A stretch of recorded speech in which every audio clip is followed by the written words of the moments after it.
धाबे या चित्रपटासाठी गेल्या 1 आठवड्यापासून बोलतोय, तर कोणी ना कोणी मदतीसाठी पुढे येत आहे.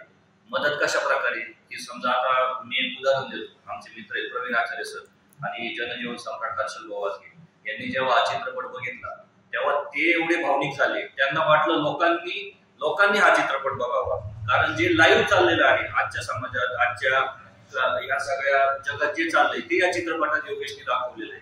तर असंच हर्षल भाऊ सारखं, प्रवीण आचार्य सरांसारखं अनेक नेत्यांनी, नुसतं नेत्यांनीच नाही समाजात काम करणाऱ्यांनी पुढे येऊन आपापल्या कुटुंबात, मित्रांना, सर्वांना चित्रपट दाखवावा. मी सर्वांना विनंती करतो नेत्यांनी सुद्धा या गोष्टीसाठी पुढे यावं, जेणेकरून आपल्या समाजात, आपल्या वॉर्डात त्या सर्व लोकांना, महिलांना, वयोवृद्ध लोकांना ज्यांना इथपर्यंत येता येत नाही, पोहोचता येत नाही, त्यांनी सुद्धा त्यांचा इथपर्यंत त्या लोकांना घेऊन यावं, हा चित्रपट दाखवावा.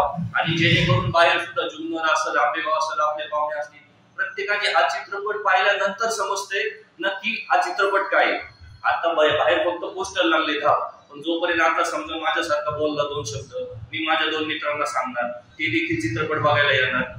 याच पद्धतीने चित्रपटाची मार्केटिंग होत असते, याच पद्धतीने ते होत राहणार. आपण सगळ्यांनी मिळून योगेशला ग्रीप देण्याचं काम आपण सर्व मित्र परिवारांनी वगैरे केलं पाहिजे. आतापर्यंत ज्यांनी केलंय, थिएटरचे मालक असतील, विक्रांत भाऊ आमचे मित्र, त्यांनी सुद्धा अतिशय म्हणजे सुरुवात खरं तर विक्रांत भाऊनी जुन्नर तालुक्यात करून दिली. त्याच्यानंतर हर्षल भाऊ असतील, प्रवीण आचार्य सर असतील, यांनी देखील अतिशय चांगल्या पद्धतीने लोकांना इथपर्यंत आणणं, पिक्चर दाखवणं, लोकांना जे लोकांचे भावना लोकांनी व्यक्त केल्या. म्हणजे सर तुम्ही देखील खूप चांगलं काम केलेलं आहे. मी सर्वांचे आभार मानतो.